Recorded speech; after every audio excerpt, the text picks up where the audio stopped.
The transmission came during a routine patrol. Captain Renick of the Krello, Dominion's border division, leaned back in his command chair, yawning as his crew scanned the blank, empty corner of the Orthus sector, a remote and useless stretch of stars no one had ever cared about.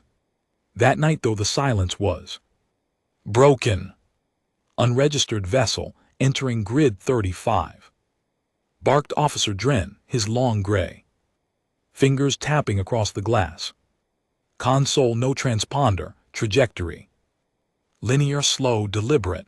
Renick barely looked up. Another pirate, he muttered. Scramble a response drone, standard. Hails if they run, disable. No response. To hails still approaching, that made him pause. Most ships ran or begged. This one didn't either. He leaned forward. Visual. The screen blinked, then stabilized, showing a gray, jagged-looking vessel shaped like nothing the Dominion had ever cataloged.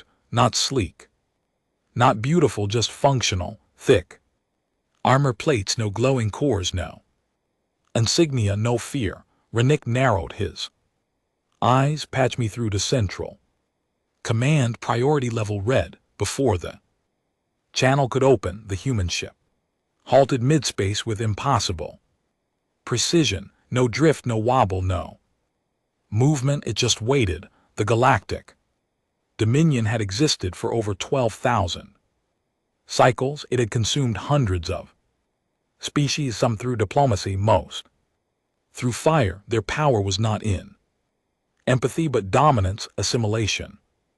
Through fear, they had seen rebellions, uprisings, full planetary purges, but nothing quite like this.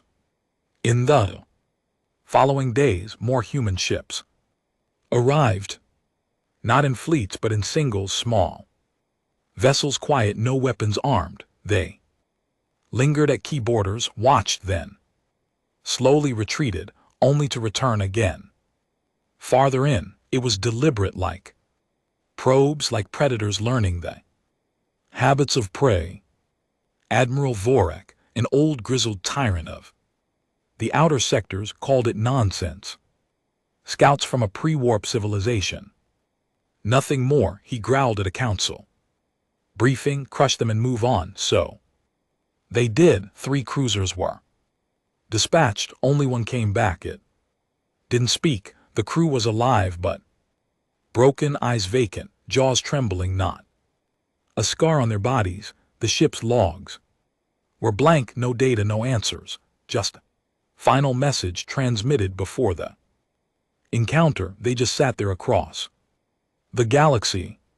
The name human began surfacing like an itch under the skin.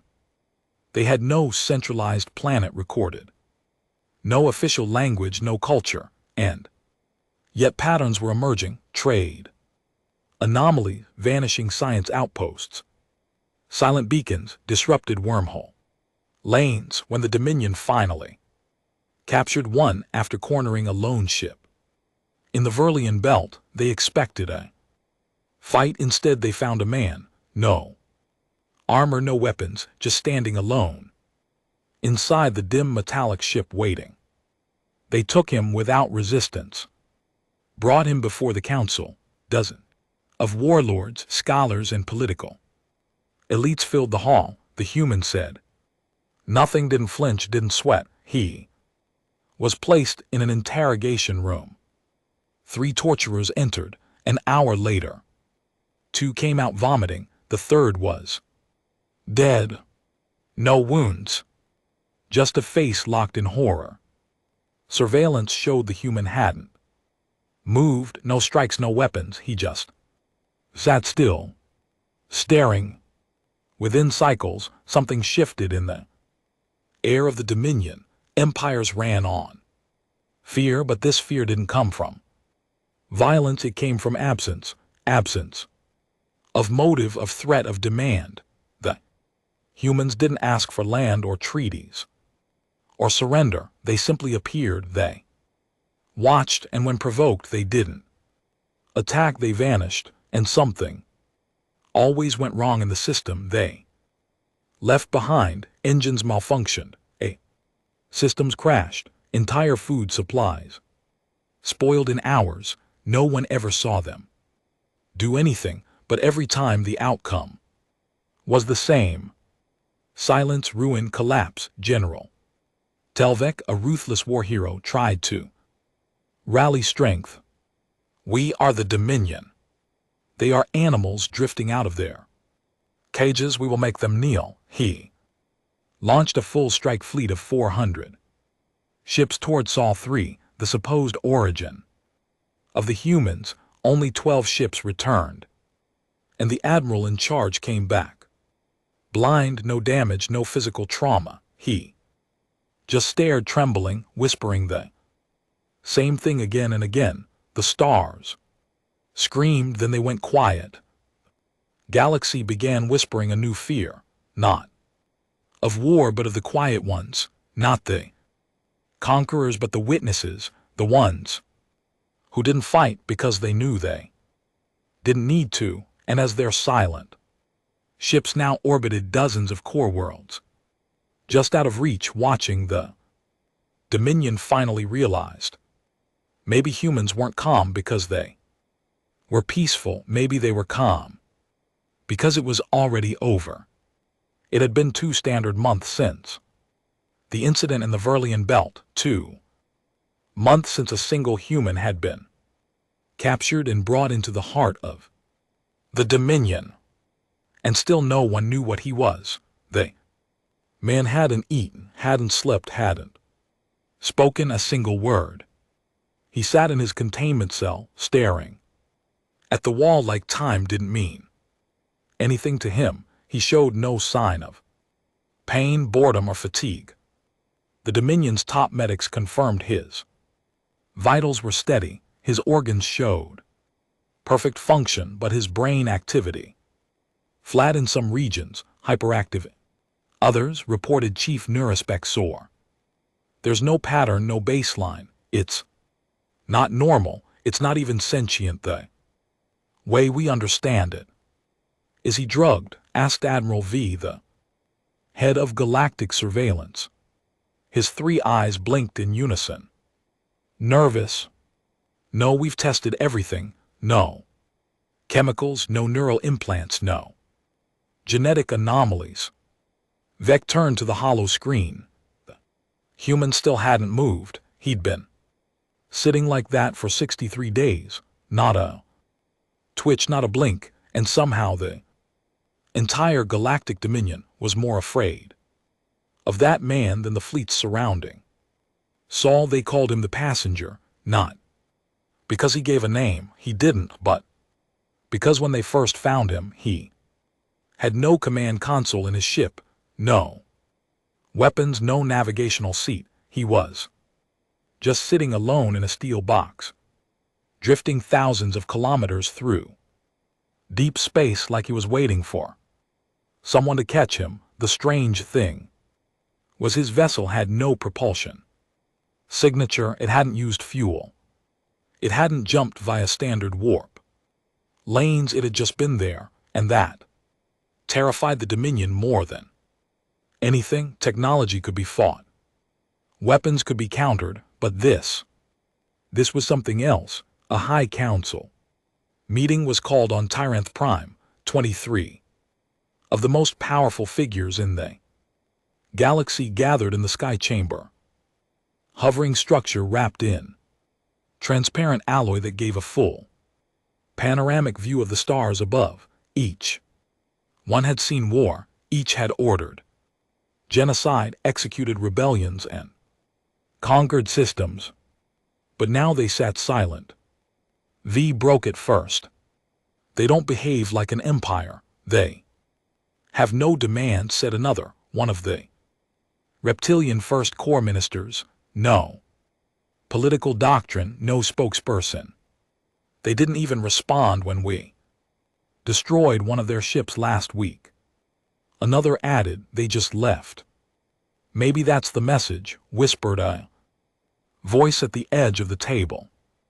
All heads turned. It was Commander Draven, an old scarred humanologist, one of the few Dominion-born officials who had studied Earth-based life forms for decades before contact, he was considered fringe, paranoid, obsessive.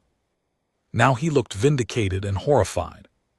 "They're not negotiating," Draven said. "They're watching." "Watching what?" asked V. "How we react, how we fall apart. Every time we strike, they record. Every time we interrogate, they observe. They're mapping us, not for diplomacy but for something else." "Pre-invasion," V offered. Draven shook his head. "No, that's what makes them terrifying." "Then what?" "A warlord snapped. "If not conquest, then what do they want?"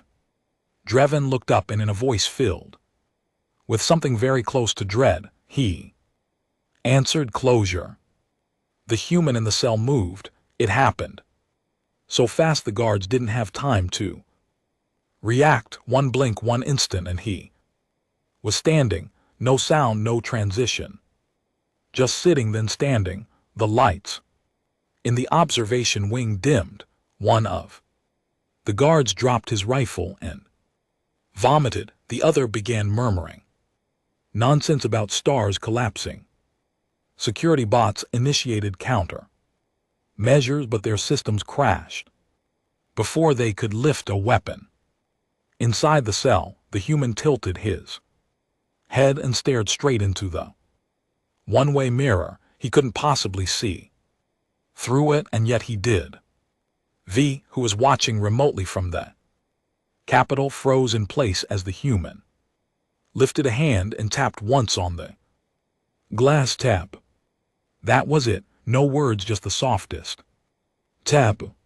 And across 5 sectors, Dominion communication relays went dark for 0.7 seconds, just long enough to crash every surveillance AI running in the outer systems. It wasn't coincidence, it was control. They tried to move him after that. 3 elite guards and Exoff entered the cell with stun batons and molecular chains. Only one came out. She was bleeding from her eyes and kept whispering, "We're not the apex, we're not the apex," again and again, until medical sedation finally put her under.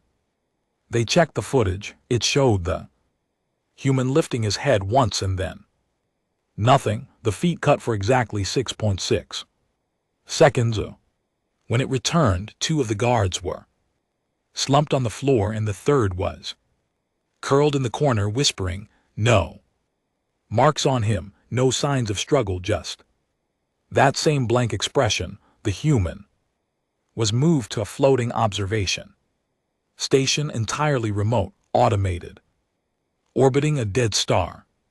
Still he waited. Still he didn't speak, but this time he looked up right into the station's external camera and smiled, a cold, calculated, emotionless smile. V issued the order, "Lock down all borders. No vessel enters or exits Dominion territory unless cleared and scanned." But it was too late. Human ships were already inside, not many, not armed, just present, some in orbit, some drifting in trade lanes, one even parked outside the Dominion capital. No weapons, no message, just watching. And somehow that presence carried more weight than any invasion. Draven submitted a final report to the council. It was ignored, so he sent it to the Dominion archives under an untraceable entry. He titled it simply, "They Don't Want Peace." The opening paragraph read, "We assumed war, we assumed negotiation, we assumed expansion or desperation, but humans operate on a different clock. They don't rush, they don't panic, because somewhere deep in their history, something broke them so completely that they learned to survive by becoming emptier than fear itself. They don't react to violence, they absorb it. They don't retaliate, they disappear, but not before leaving something behind, a silence, a pattern, a consequence. And now we're all within that consequence. The passenger finally spoke on day 81. One word, one language no translator AI could fully decode, but every species in the room understood it. It echoed across the surveillance room like a whisper. Inside the bones, the single word, observe. That was it, but its effect spread faster than any weapon. The meaning hit like a virus, infecting minds with raw comprehension. Observe as in you're not the one studying us, as in you're the test subject now, as in your empire was the experiment from the beginning. High Chancellor Meneth, supreme voice of the Dominion, sent a direct communication to the Terran frequency, the first official message. What is your objective? The reply came instantly. It was just a video, a human city ruined and abandoned. Earth's skyline cracked and overgrown. No citizens, no movement, just decaying history. Text followed. This is what we did to ourselves. Now it's your turn. Panic gripped the Dominion. Citizens whispered of ghost fleets. Stories spread of stars dimming without cause, of AI controlled colonies reporting human sightings in places no human ships had ever traveled. Military leaders began deserting posts. Entire sectors went dark voluntarily to avoid being seen. The fear wasn't about what humans could do, it was about the fact that they didn't have to. They weren't invading, they were waiting. Vec called for emergency protocol. He ordered the passenger terminated. He never got the chance. The moment the execution order was confirmed, the observation station simply vanished. No explosion, no energy reading, no debris gone, no trace. And then over every galactic channel, a message echoed only once. You studied our weapons, you studied our wars, but you never studied our patience. The passenger reappeared days later on Earth, standing alone on the balcony of a ruined human parliament tower, looking up at the dead sky. The Dominion tried to scan the planet, but their satellites failed. Every probe burned up on entry. Every signal jammed. Earth had shut itself off, but the passenger kept standing there waiting, and so the Dominion waited too, terrified of what would come next, not from violence but from silence, because they realized too late. War is loud, easy to understand, easy to fight. But the calm is the part where you realize you're already inside the cage. They started tearing each other apart before a single human weapon was fired. 3 major Dominion sectors declared independence within the same cycle. Military governors seized control of supply routes, demanding protection from the Watchers in the dark. Propaganda flooded the streets. If the humans don't kill you, your neighbor will. Massive exoduses began from the outer sectors. Civilians scrambled into illegal transports, fleeing toward the inner core. Whole planets were abandoned. Panic, leaving machines to tend the soil, factories running with no orders, and dead cities humming with the eerie echo of ghost transmissions. In Sector 14, a popular holo show actor was executed for dressing like a human. In Sector 3, Dominion loyalists shot down one of their own cruisers, convinced it had been hacked by the Terran. The humans didn't speak, didn't retaliate, they just let the fear spread like fire in dry grass.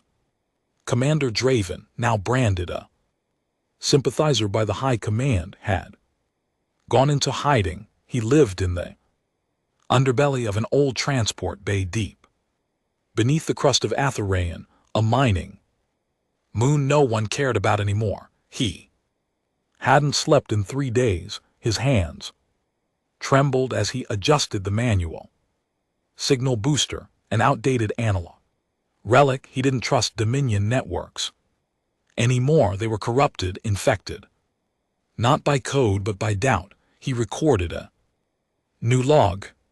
This time not for the council, but for anyone who might listen. Once he disappeared.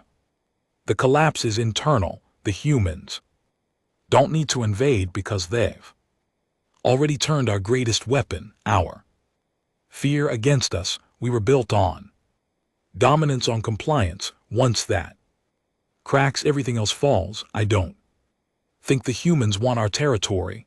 I think they want us to watch ourselves fall apart the same way they did. He paused, then whispered, "What did they do to themselves?" No answer came, only the low hum of a broken empire collapsing under the weight of its own reflection.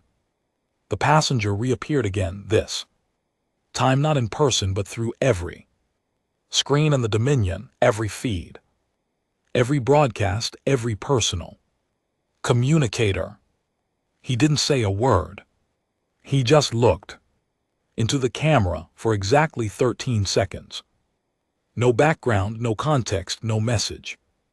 Just that face, emotionless, still staring. When the screens returned to normal, hundreds of Dominion citizens across dozens of worlds had collapsed. Seizures, psychological breaks, or complete silence. They called it the mirror pulse. Neurologists tried to explain it away as subliminal audio triggers. Military tacticians claimed it was psychological warfare. But the truth was simpler and more terrifying. They had seen something in his eyes, something they weren't supposed to see, something that made everything else meaningless. Back on Earth, the cities remained quiet, ruins overtaken by nature, skyscrapers cracking, streets filled with dust and vines. But if you looked closely, very closely, there were signs, flickers of movement inside buildings, machines quietly operating with no power. Zorza, a train gliding on rusted rails with no passengers, no crew, and in the distance, past the jagged bones of collapsed bridges, stood other humans. Not many, never close, just far enough to see, just long enough to let you know. We're still here, we've always been here. They never spoke, they never waved, but they watched, and when Dominion spy drones got too close, they simply vanished, not cloaked, gone like they were never there. V, now losing control of the core, turned to desperation. He ordered the assembly of Project Spearhead, an experimental neural weapon designed to hijack Terran brain patterns and overload them with artificial dreams. It wasn't a weapon in the traditional sense. It was an attack on consciousness itself. If we can't kill them with force, we kill their minds. V growled, his voice raw, his skin pale from sleepless cycles. If they won't speak, we make them scream. The weapon was fired toward Earth from a secure orbital station. Thousands of modified dreams beamed directly into the planet's surface. Painful simulations, violent hallucinations, sensory overloads, engineered by Dominion psychologists. For 3 days the planet went quiet, even the animals, even the wind. And then Earth answered, not with weapons, not with death, but with a dream, one sent back across the same neural link. Just one. The Dominion station received the signal and played it on the main screen. It showed a Dominion general standing in the ruins of his own palace, sobbing, surrounded by the charred corpses of everyone he'd ever loved. Then a voice spoke, not loud, not angry, just calm. And dead, this is what you'll become. Not because of us, but because of you. The crew of the station self-terminated. Within the hour, on the outskirts of Dominion space, a trader named Brent Holtz, a man who had lived through 5 planetary wars and survived a black market organ trade, reported seeing a human vessel hover above a dying star. He approached it cautiously. The ship was silent, lights off, no engines. He hailed them once, twice, nothing. Then his system detected something strange.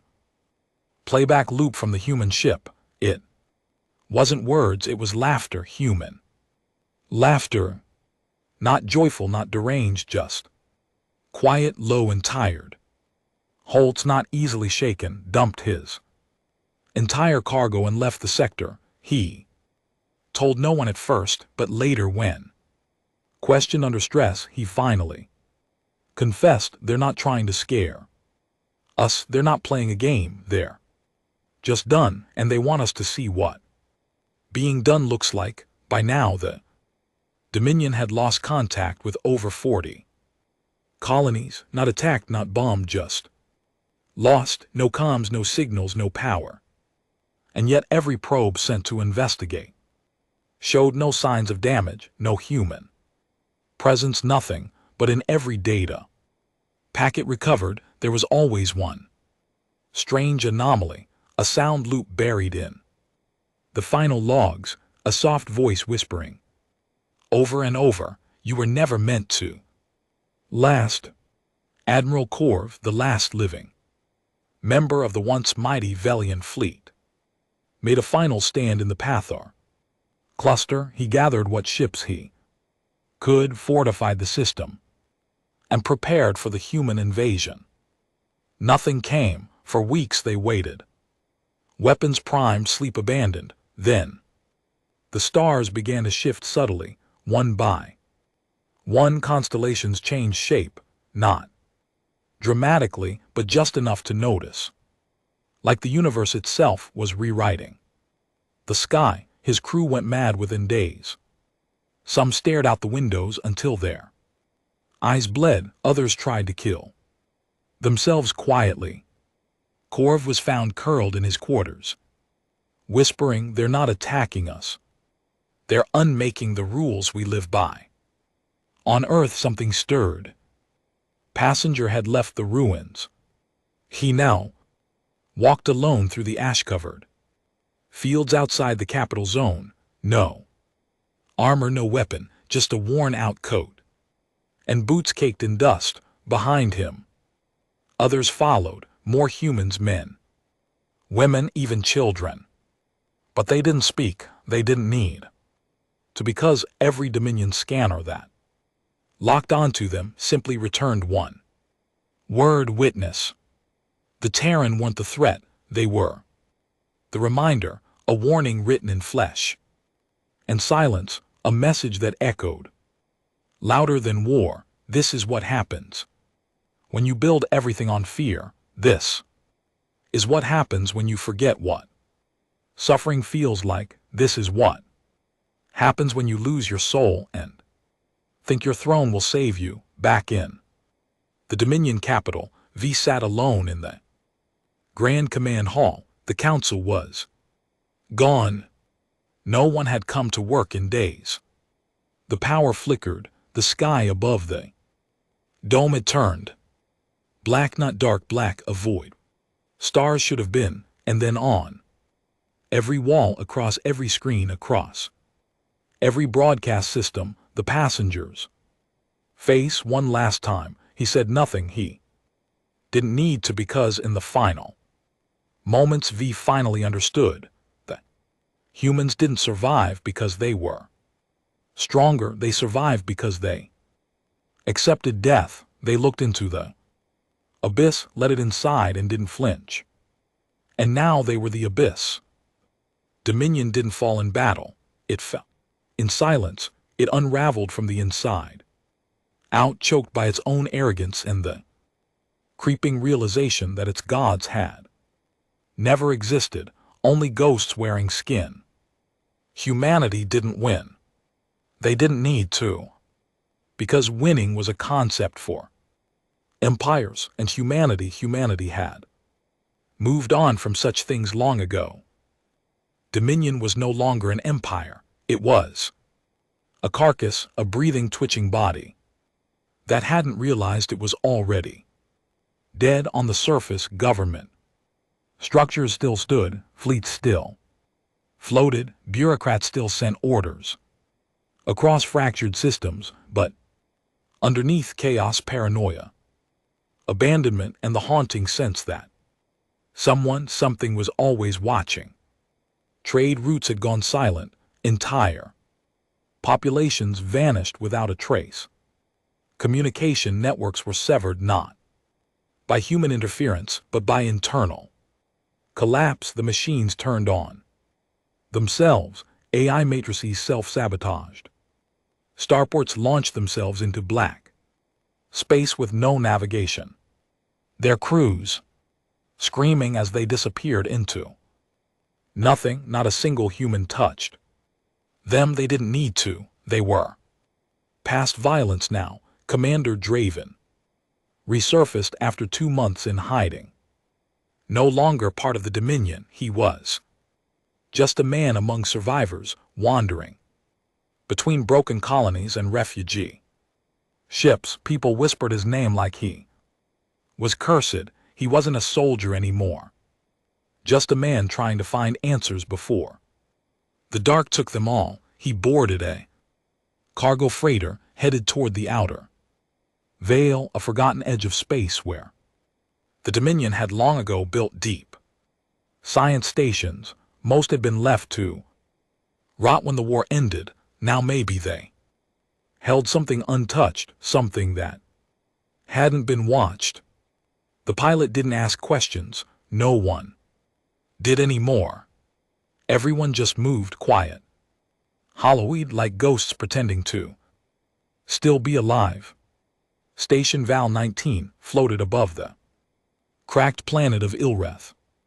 Draven stepped onto its surface, wearing old armor stitched together with civilian patches. He moved through long, dead corridors filled with flickering lights and echoing groans from pipes in loose plating. The station was empty. No signs of human presence, but they had been here. He could feel it. He found the lab. Dust-covered consoles blinked faintly in the dark. He powered one up, surprised it even worked. The logs were corrupted, files partially erased, fragmented except one. A single recording remained intact. It was dated 87 Dominion cycles ago, long before first contact. Draven played it.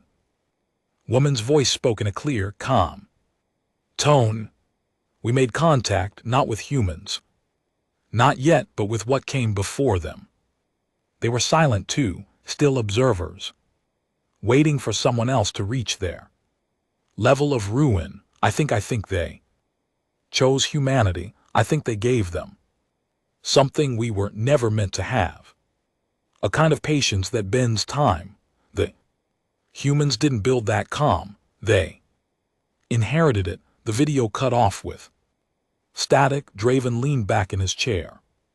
It wasn't humanity that the Dominion feared. It was the thing behind them. The legacy, the scar passed down from one broken species to another, like a virus. Meanwhile, Earth changed again. Satellites sent back new images. Cities that were once overgrown and silent had shifted. Buildings realigned. Streets smoothed. Lights soft and golden now flickered through cracked windows. Someone or something was rebuilding, not fast, not methodical, just naturally, quietly, like plants growing between stone. The Dominion called in a stealth cruiser to investigate from orbit. It never made it back. Its final broadcast was a single sentence spoken by the AI navigator in a Flat childlike voice, we are not dead.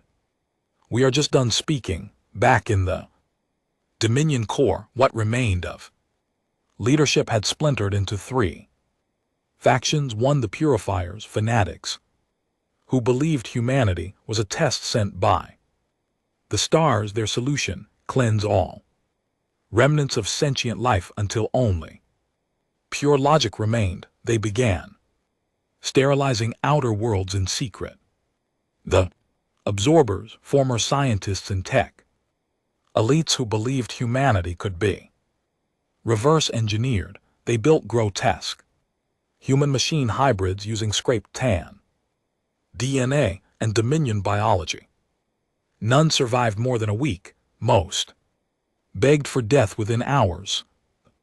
Drifters, defectors, deserters, and diplomats who accepted that humanity couldn't be beaten. They didn't worship humans, they pied them, they scattered, trying to preserve what little culture remained in forgotten corners of the galaxy. And then there were the rest, those who simply stopped caring, Draven, haunted by the message from Vacal 19, began a descent into what was left of Dominion intelligence archives. What he found changed everything. Buried beneath a mountain of redacted files and wiped black boxes was a report dated 240 cycles before the first official Terran contact. It was labeled Project Lazarus Precon. Human exposure. Inside were images, dozens of them, of a Terran ship discovered on the edge of the galaxy nearly 2 centuries before the passenger appeared. It was wrecked. No power, drifting without purpose. Inside were 8 human corpses, dead, burned. But every single body had one thing in common: they were all smiling wide, peaceful, as if whatever killed them had brought relief, not pain, and scribbled across the interior of the ship, burned into the wall in dozens of languages, some ancient, some untranslatable, was one repeating phrase: they gave us peace, the way fire gives light. So Draven changed course. He left Ilrath, left the Dominion. He went to Earth, not to fight, not to ask, but to understand. His arrival wasn't greeted with violence. No ships approached, no warnings were issued. He landed in what was once New Chicago, now a twisted forest of steel and glass. He stepped out, rifle in hand, expecting anything, hoping for something, but nothing came. Just silence. And then faintly music, a piano, old, slightly off tune, coming from a ruined theater surrounded by rusted vehicles and creeping vines. Draven followed the sound, heart hammering. Inside the theater sat an old man, Terran by appearance, playing a broken piano with a calmness that made Draven's throat go dry. The man looked up, not surprised, not hostile. You're late, he said. Draven raised his weapon. What are you? The man smiled, not kindly, not cry, just tired. We were you a long time ago. Draven's hand tightened on the rifle. What happened? The man stopped playing. His fingers hovered over the keys. Then he said, we believe too much in growth, in conquest, in the idea that fear could be controlled, until one day the fear got tired of being used and made a choice. Draven frowned. Fear made a choice. The man nodded. To become silence, to stop reacting, to stop playing the game. We didn't win. We just outlasted the lies. And once you do that, you become something worse than a threat. You become a mirror. Draven sat down, his weapon lowered. Man resumed playing. Notes echoed through the shattered theater like lullabibis for a dead world. And then the old man said one last thing: we're not here to punish you. We're here so you can see what you're becoming. Meanwhile, far across the stars on the remnants of the Dominion capital, V sat. Alone in the throne room, his empire. Gone, his fleets vanished, his people. Scattered, he stared into the blackness. Above where the stars used to be, and, for the first time in his life, he whispered a prayer. Not to gods, not to ancestors, but to the very thing he had feared most. If you're still watching, please stop. No answer came, only the feeling of being watched and the sound of soft, distant laughter growing closer. Draven stayed in the theater long after the old man stopped playing. The notes still echoed in his mind, looping in silence, not because of the melody, but because of the way it made the dust in the room stop moving. Like even time paused to listen, like the universe itself remembered something it didn't want to. The old man stood and left without another word. Draven didn't follow. He sat there for hours, maybe days, unsure. The darkness outside didn't shift. The sky above Earth had changed. Stars once known were gone, replaced by unfamiliar constellations that didn't match Dominion charts, and the more he stared at them, the more he realized they weren't stars, they were ships, dozens, hundreds, thousands, not human, not Dominion, just watching like spectators. In a coliseum, waiting for the final act, Draven finally moved when hunger caught up to him. He scavenged what he could. Old ration packs from collapsed military shelters, half-dead water, purifiers stuck to cracked walls. Most things still worked. That was the odd part. Earth looked like it died 1,000 years ago, yet nothing had rusted to failure. It was as if the planet had simply agreed to stop. It didn't rot, it didn't scream, it rested. He walked the city for days, saw strange symbols carved into the sides of buildings. Some were mathematical, others entirely human. A few he couldn't decipher at all, curves and loops like alien handwriting trying to mimic emotion. And then he saw them again. People, human shapes in the distance. Never close, never together, always still. They didn't wave, didn't speak, just watched him pass. He yelled once, "Who are you?" They didn't respond. One turned, walked into a building, and didn't come out again. He wasn't sure they were alive, or if they had ever stopped being. By the seventh day, Draven found a library, or what was left of one, collapsed beams, burnt shelves, shattered screens. But deep inside, protected beneath cracked stone and sealed glass, was a single working terminal. It hummed softly, drawing power from some unknown source. He booted it up. The screen flickered. A prompt appeared. "Welcome back. It's been a long time." He froze. "What is this?" "It's not about what, it's about why." Draven typed slowly. "Why did you stop fighting?" There was a pause. Then the response came, "Because fighting is a distraction from the ending we all saw coming. You haven't seen it yet, but you will. Look outside. Really look." He stepped back, walked to the cracked window and stared through it. There was the city, still and broken. And then he saw it. In the distance, where the skyline met the horizon, something was moving. Not people, not machines, buildings. They were shifting, adjusting themselves like gears in a clock, realigning block by block, structure by structure, as if the entire city were preparing itself for what. He couldn't tell, but the sound was unmistakable. Silence sharpening. He returned to the terminal, typed again, "What are you preparing for?" The answer came, the final proof, not of power, not of dominance, but of Emptiness, once you see it, you'll understand why we never needed to win. The terminal shut off. He couldn't turn it back on.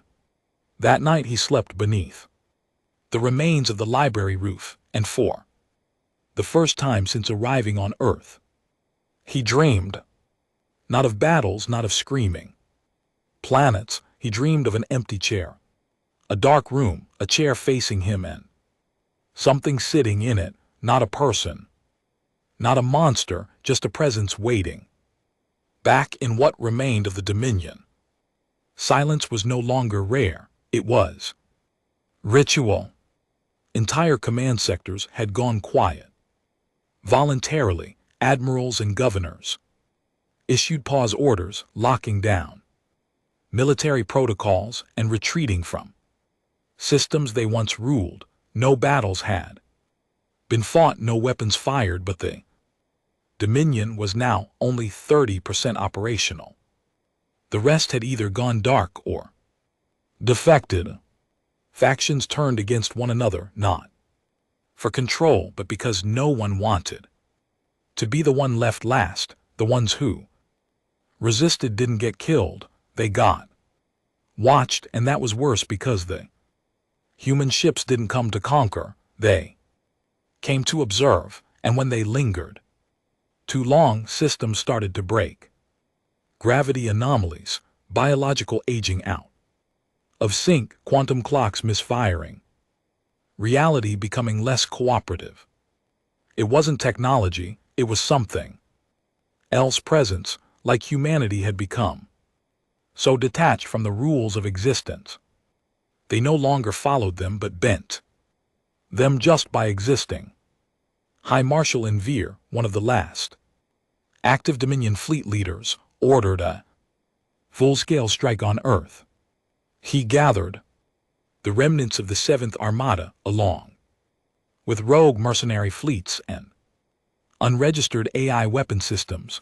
Over 2,000 ships converged near the edge of the Sol system. Draven watched them arrive from the roof of a hospital building, dozens of streaks across the black sky. He whispered to himself, "They're really going to try," and then he heard it behind him, the piano again. He turned. The old man had returned. Same coat, same broken keys, same silence. Draven asked, "Are you going to stop them?" The man smiled just slightly. "They've already stopped themselves." Fleet crossed into Sol orbit. No resistance, no movement from Earth, just a cold, dead planet below them. Envir gave the order, "Deploy orbital beacons. We paint this rock with fire and salt." Seconds later, every ship froze, not in space and time, motionless engines, powered, weapons armed, but absolutely still. Sensors recorded full function. Systems showed no failure, yet no button could be pushed, no crew could move.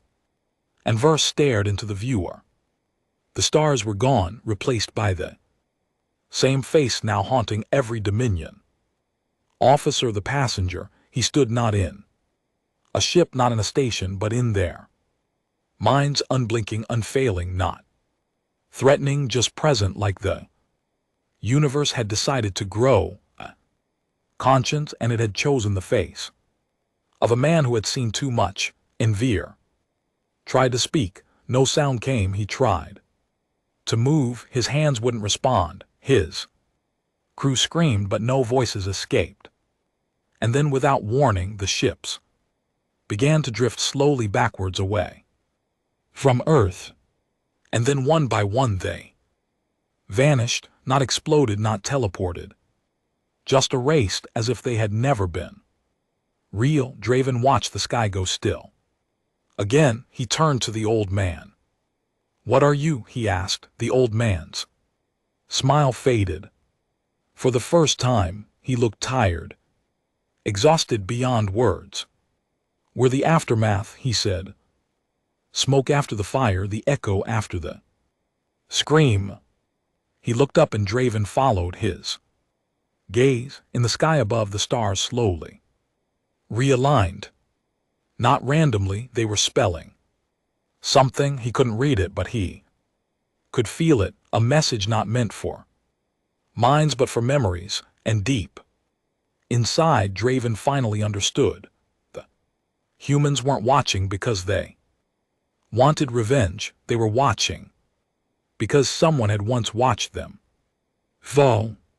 And now it was someone else's turn. The old man stood. Come, he said. You should see it. Draven followed him through the dead city, past silent watchers and crumbling towers that hummed softly as if singing to themselves.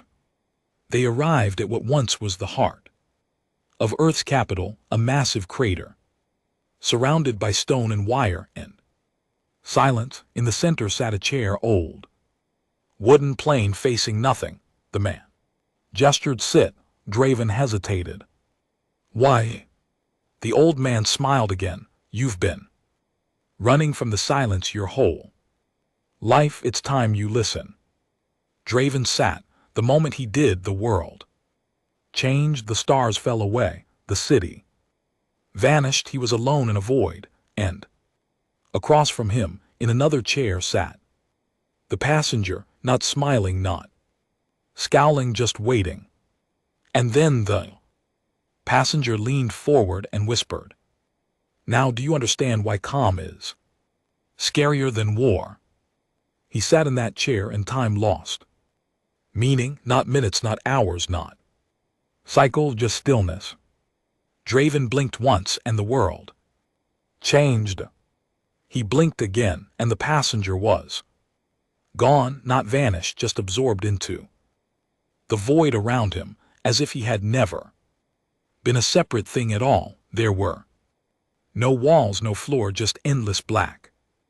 Not cold, not hot, it felt like standing inside memory. Then came the voices, not from around him, from within, whispers, chants, laughter, screams, all faint, all fragmented. He clutched the arms of the chair. What is this? A voice answered, deep and unfathomable, like a thought trying to disguise itself. This is what we carried. This is what we became, and this is what you will inherit. Then images surged into his head like a broken dam giving way. He saw Earth, not the Earth he walked, but one far older, far more raw. Cities burning, skies torn apart by man-made suns, towers collapsing, families crying out in underground bunkers, while nations devoured themselves over lines on maps that no longer existed. He saw children huddled in ash, whispering lullabies to each other, while satellites rained like falling stars. Then silent, no peace, agreement, no declaration, just nothing. Humanity, having torn itself to the edge of extinction, simply chose to stop, to let go, to surrender, not to enemies, but to futility. And then something responded. He saw them. Not gods, not monsters, just presence, observers from outside the known laws, beings that didn't create, didn't destroy, just collected, carriers of entropy, archivists of failure. And they didn't pity humanity, they accepted them, because unlike every species that had clawed and screamed and begged for survival, humans had sat down in the fire and whispered, "We understand now." And in return, the Watchers gave them something no empire could afford. Stillness, not apathy, clarity, a perfect emotional 0 point, a virus of calm that no panic could touch, no fear could shake, no war could override. The vision shifted again. Draven saw other species, long extinct, civilization that had tried to burn hotter, grow faster, consume more, all gone, not by war, by themselves. And behind each one, always too late to understand, had come the humans, not to gloat, not to conquer, just to watch. And now it was the Dominion's turn. Draven snapped awake, the sky above. Earth was red, the city around him had crumbled further. Reshaping again, the chair he sat in was now stone. The old man was gone, but someone else stood in his place. Woman, human, young, barefoot in the dirt and glass. She looked at him with sadness, not compassion, not anger, just sadness. Draven stood. Who are you? She tilted her head. I'm the part of you that still thinks this can be fixed. He stepped closer. Are you real? No, she said, but then again, neither are you. Not in the way you think. He looked down at his hands. They were shaking, not from fear, from realization. Back in Dominion space, the final collapse had begun. Entire sectors initiated scorched mine protocol, an ancient failsafe that deleted AI memories and historical archives in case of cultural death. The Dominion didn't want to survive anymore. They wanted to forget, better to erase themselves than to be remembered as the ones who lost to silence. Whole fleets sent themselves into suns, leaders retired into underground bunkers and never resurfaced. Those who clung to the old pride either vanished or killed themselves. And through it all, the human ships still drifted, unmoving, unfiring, unblinking. Observers, witnesses, archivists of consequence. On Earth, Draven followed the girl through the ruins. She said nothing, but every path they walked showed him more. He saw playgrounds littered with untouched toys. He saw hospitals, overgrown but still lit inside. He saw graves that had no names, only symbols, burned into stone, symbols not of death, but of rest. Eventually they reached the coast. The ocean was black, not from pollution, from stillness, not a wave, not a breeze, just mirrored glass stretching to a horizon that no longer showed curvature. She pointed. Far in the distance, something rose from the water. It looked like a ship, but not mechanical. It shimmered, changed shape, responded to his thoughts before he had them. What is that? He asked. She answered softly, what comes after understanding. He didn't resist when the ground shifted beneath his feet and drew him forward. The water didn't wet his skin. It welcomed him like memory. As he stepped onto the deck of the impossible vessel, the girl disappeared. The sky pulsed and suddenly he was not on Earth anymore. Room formed, white, clean, empty, and across from him sat the passenger once again. This time the man looked younger, his face fuller, his eyes not blank but knowing. He spoke. I was you once. Draven's mouth was dry. What does that mean? It means you still think this is about survival, about beating us, about turning the tide, but it never was. Then what is it about? Draven asked. Passenger leaned forward. It's about what happens when you accept that survival isn't the point anymore. Draven shook his head. Then what is understanding?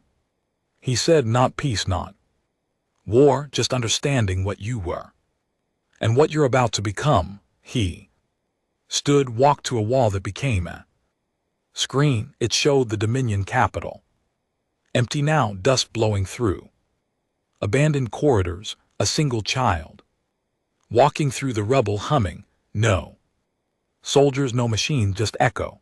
Your empire was a reflection of our past. The passenger said, violence built from the illusion of control, but control was always a myth. Draven asked, why didn't you stop us sooner? The passenger turned, because we couldn't, not until you were ready, not until you cracked under your own truth. You weren't destroyed, you arrived. Suddenly, a door opened in the wall. Beyond it black, not threatening, inviting a tunnel of thought with no end. Draven hesitated. The passenger waited. Finally, Draven asked the last question. That mattered. Will anyone remember us? The passenger answered, only if you deserve to be, and with that Draven stepped through. The Dominion died. Without a final battle, without heroes, without explosions. It ended the same way humanity had. In silence. With watchers, not warriors, with reminders, not monuments, and Earth remained, not as a warning, not as a trophy, but as a mirror, a place where every empire comes not to fall, but to see what they truly were. All along he expected light, he expected stars or memory, perhaps some elegant end to explain the passage into the unknown, but Draven's first step through the doorway brought neither peace nor revelation, only silence. Thick, unnatural. It wasn't the kind of silence that followed death. It was an absence. It was presence, overwhelming, crushing. Complete presence, so loud in its stillness that his breath seemed to offend it. He floated or stood or maybe just existed. There was no floor, no sky, just space without stars, weight, without mass. Then a voice, not the passenger's, not even human, it was his own, softer, wiser, tired. This is the final step. Draven, you've carried your species pride long enough, now it's time to carry its truth. And with those words the silence unraveled. A scene emerged, not real, not constructed, just remembered. He stood on a world that wasn't Earth but resembled it. The air was thick with heat and smoke. The sky was cracked, bleeding light through impossible seams. Below him, war, not metaphorical war. He saw Dominion banners flying high, burning cities, collapsing ships, piercing the clouds, tearing across the horizon, and in the middle of it all, humanity, but not fighting, walking.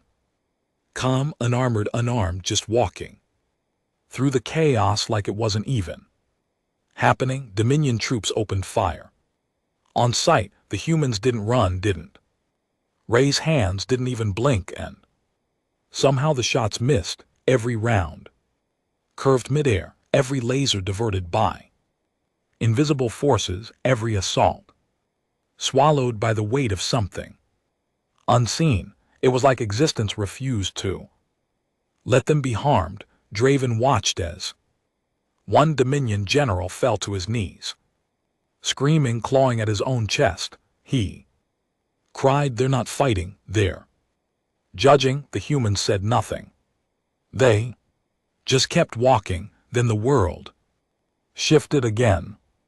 Now Draven stood in a Dominion classroom, memories replaying like echoes. He saw young cadets being trained, himself among them, lectures about control, about conquest, lessons on how empires are built not through fear but through the illusion that fear can be conquered.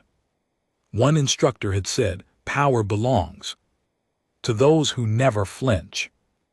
And yet Draven had flinched dozens of times. He flinched when they killed innocents to force a system's loyalty. He flinched when he gave the order to sterilize a rebel moon just to send a message. But the worst flinch when the passenger first looked into the screen. That moment he saw something inhuman, not alien, something beyond vengeance or cruelty. Stillness, clarity, like someone who had burned everything they loved to the ground and finally understood why it had to happen. Another memory forced itself into view. A child, Dominion born, hiding in a ruined station. Draven had found her during a failed operation. She had no parents left, no colony to Returned to, she didn't cry, she simply asked, did we do something wrong? Draven had no answer, so he left her alone.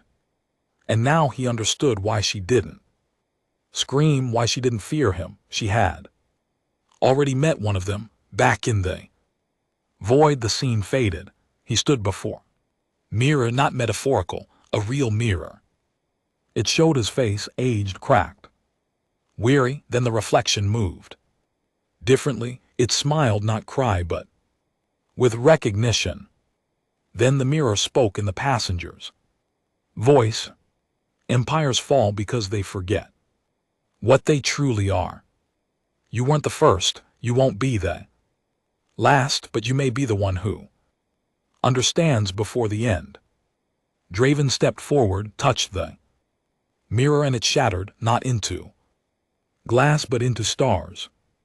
He found himself walking along a pathway made of light, not bright, not radiant, just soft and endless. Each step sent waves of memory into the space around him, his own thoughts, regrets, actions, echoing outward like ripples on still water. Behind him, the echoes grew louder. He turned, saw others following, some dominion, some human, some neither, all reflections, all silent.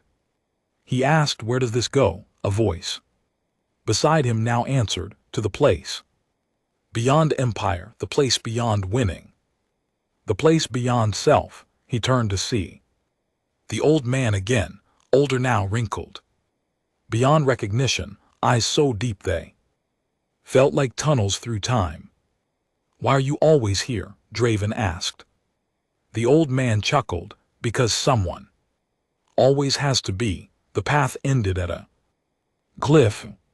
Below it, darkness, not threatening, inviting, a sea of pure stillness, untouched and unmeasured. The old man gestured, you can go back. Pretend this never happened. Forget what you've seen. Draven asked, and if I don't? The old man looked away. Then you'll carry the burden, the one we carry, the one we pass on to those who finally see. Draven stared into the still sea. There were no ships, no stars, only understanding. He didn't step forward yet. He asked, will anyone believe me? The old man shook his head.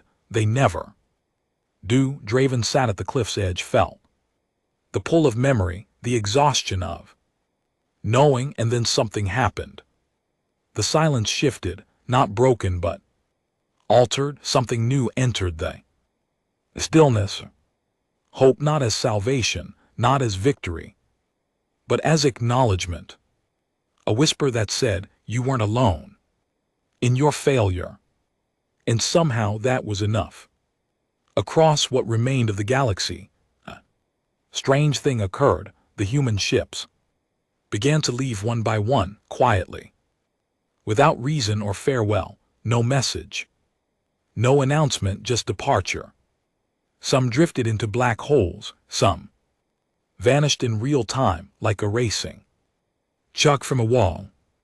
Others simply turned and faded from radar as if they'd never existed. The watchers were gone because the watching was over. The dominion had been seen, and the judgment had already passed, not from humans but from themselves. On a silent moon, orbiting a forgotten world, a child wrote a story into the sand. She didn't know why. She'd never seen a Terran, never met a Dominion soldier. She was born in the afterworld, but something inside her remembered, and the story she wrote without realizing ended with the words, we were not destroyed, we were understood, and we couldn't bear the weight of it. Draven didn't jump, didn't fall. He simply stood, turned, and walked back down the path alone. Now the old man was gone. The watchers were gone, but the mirror still shattered, still floating, each shard now glimmering with light from species not Yet born, empires not yet built, because the lesson had been passed on, and that was humanity's final gift, not conquest, not punishment, but reflection so deep. It left scars. Draven woke on Earth, lying in the same ruined hospital where he'd slept before. His body ached, his mind felt hollow, but his eyes calm. And outside, in the street below, a boy passed him carrying a bucket of paint. He was painting something on the side of a building. Draven climbed down to see. The boy finished. It was a symbol. Simple one, an eye open still. The boy said nothing and left, and Draven, looking at the symbol, felt one truth settle in his chest. The calm wasn't terrifying because it meant power. It was terrifying because it meant truth. The city was still not dead, not forgotten, just at peace in a way Draven had never experienced before. No patrols, no system scanning the horizon, no hollow speeches playing on loop, no monuments to men who never bled, just wind brushing through cracked windows, vines crawling across ancient concrete, and the distant sound of someone humming a tune without melody. It wasn't victory, it wasn't defeat, it was what came after. Draven sat beside the symbol the boy had painted. The eye, wide open, unblinking, was etched with a kind of permanence that no government, edict, or laser blast could erase. It wasn't a threat, it wasn't even a warning. It was a memory, one humanity had carried first and now passed on. He ran his hand across the stone beneath it, the dust leaving marks on his fingers. He didn't wipe them off. He wanted to feel it, something real. For the first time in his life, he didn't feel the urge to report, to log, to analyze. There was no one left to impress, no one left to command. Dominion was finished, not collapsed, not conquered, just done. The transmission towers still worked, though they buzzed with static. He activated one anyway. There wasn't anyone listening, but he spoke into it, as if someone might stumble across the frequency years from now, maybe longer. His voice was rough, low, unscripted. This is Commander Ren Draven, former officer of the Krell Dominion, former servant of silence disguised as strength. If you're hearing this, you've either survived or you haven't realized you're gone yet. He paused, looked at the skyline. There's no war coming, no saviors, no demons. The humans were never here to fight. They didn't come to take anything. They came to make sure we saw ourselves. And we did. His fingers trembled on the console. We thought their stillness was weakness. We thought their silence was submission. But it was knowledge. A kind of knowledge that doesn't ask questions anymore because it's already buried the answers. Another pause. They weren't calm because they had nothing to fear. They were calm because they'd already feared everything and survived it. And when you survive that much, you stop raising your voice. He cut the transmission, let the silence fill in the rest. Later he walked the length of what once had been a military highway, broken now, overtaken by trees growing through its cracks. He passed the old orbital lift, collapsed, twisted steel vines and shattered platforms. No signs of battle, just time. A girl sat near the wreckage, feet dangling over the edge of a broken stairwell. She wasn't human, pale skin, dark, hollow eyes, maybe one of the hybrids. Maybe born after, no emblem, no uniform, no history. He nodded to her, she nodded back. That was it. No fear, no distrust, just shared understanding neither could name. He slept that night beneath the remains of a shuttle station No sirens, no alarms, just wind and stars and dreams. Dreams not of war, not of the passenger, but of moments that never happened. Peaceful ones, a drink shared in a market square, a child pointing at stars, asking what each one was named, a voice in the dark saying, we could have done it differently. In one of the city's deeper ruins, he found a message burned into an old wall. The letters were tan, he traced them with his hand. The future does not belong to the loudest voice, simple but final. He stood there for a long time. In the following days he started finding more people, wanderers, refugees, some human, some not. None of them talked about the past, none of them brought weapons. They sat together, sometimes by fire, sometimes by starlight, not as leaders or survivors, but just as witnesses. Everyone had seen something, some had seen entire planets dissolve in panic. Some had seen a single human stare down a warship without blinking. Some had simply felt it, that pressure, that gaze. That changed you, but all of them had one thing in common: they were still here, and they no longer asked why. Real change came slowly. One day, a child built a tower out of stone and wire. No one asked what it was for. Another drew on walls, a sun, a mountain, a figure with a hand over its chest. Art had returned without permission, without purpose, and in that there was something new, not rebuilding, not empire, just being. Draven sat at the edge of the city with an old data pad. He opened the last log he'd ever make. It wasn't for anyone but him. It's been 311 days since I first stepped on Earth. The human ships are gone, or they've become part of the stars. No new arrivals, no messages, just the quiet hum of what's left. The Dominion, if you're still out there somewhere, is over, and that's not a tragedy. That's the start of something else. He stopped writing, looked up. The sky was the same, but not different stars. Different silence, a better kind. At night by a fire, someone asked him the question, do you think the humans will ever come back? Draven thought for a long time, then said they never left, they just stopped needing to be seen.